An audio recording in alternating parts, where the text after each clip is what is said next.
Hi everyone, welcome back to another vlog. ಇವತ್ತಿನ recipe ಬಂದು ತುಂಬಾ ಟೇಸ್ಟಿಯಾಗಿರುತ್ತೆ, ತುಂಬ ಸಿಂಪಲ್ ಆಗಿರುತ್ತೆ. ಇದು ಮಡ ಹಾಗಲಕಾಯಿ ಅಂತ ಕರೀತಾರೆ. ಸೊ ಈ ಥರ ಸಣ್ಣದಾಗಿ ಹಚ್ಕೊಂಡಿದ್ದೀನಿ. ಸೊ ಇವಾಗ ಇದಕ್ಕೆ ಸಿಂಪಲ್ಲಾಗಿ ಕಡಲೆ ಹಿಟ್ಟು ಕದ್ರಿ ಹಾಕೋಣ, ಖಾರದ ಪುಡಿ ಹಾಕೋಣ, ಉಪ್ಪು ಹಾಕೋಣ.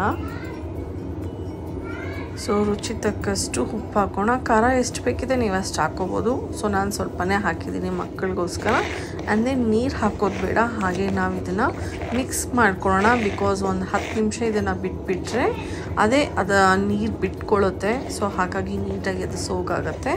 ಸೊ ಆ 5-10 ಮಿನಿಟ್ಸ್ನಲ್ಲಿ ನಾವು ಎಣ್ಣೆನ ಕಾಯಿಸ್ಕೊಳ್ಳೋಣ. ಸೊ ನೋಡಿ, ಇವಾಗ ಇದೊಂದು 5 ಮಿನಿಟ್ಸ್ ಆಗಿದೆ ಅಷ್ಟು ಬೇಗನೆ ನೀರು ಬಿಟ್ಟು ಎಲ್ಲ ನೀಟಾಗಿ ಅದು ಎಳ್ಕೊಂಡಿದೆ ಹಿಟ್ಟನ್ನ.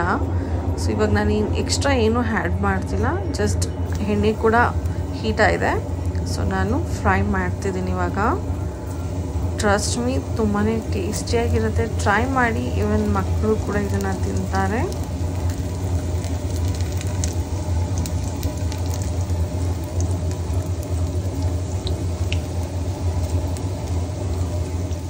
ಜಸ್ಟ್ 2-3 ಮಿನಿಟ್ಸ್ನಲ್ಲಿ ಇದು ಕಂಪ್ಲೀಟಾಗಿ ಫ್ರೈ ಆಗಿಬಿಡತ್ತೆ. ಸೊ ಕುಕ್ ಆಗಿಲ್ಲ ಅಂತ ಅಂದ್ಕೋಬೇಡಿ, ಜಸ್ಟ್ 2 ಮಿನಿಟ್ಸ್ ಹಾಕಿದ್ದು ಕುಕ್ ಆಗೋದಕ್ಕೆ.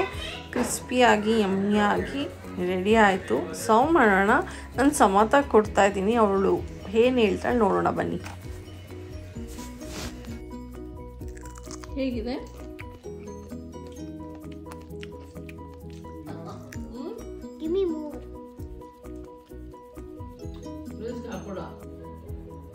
ಐ ಹೋಪ್ ಈ ಸಿಂಪಲ್ ರೆಸಿಪಿ ನಿಮ್ಗೆ ಇಷ್ಟ ಆಯ್ತು ಅಂದ್ಕೊಳ್ತೀನಿ. ಇಷ್ಟ ಆದರೆ ಲೈಕ್ ಆ್ಯಂಡ್ ಶೇರ್ ಮಾಡಿ.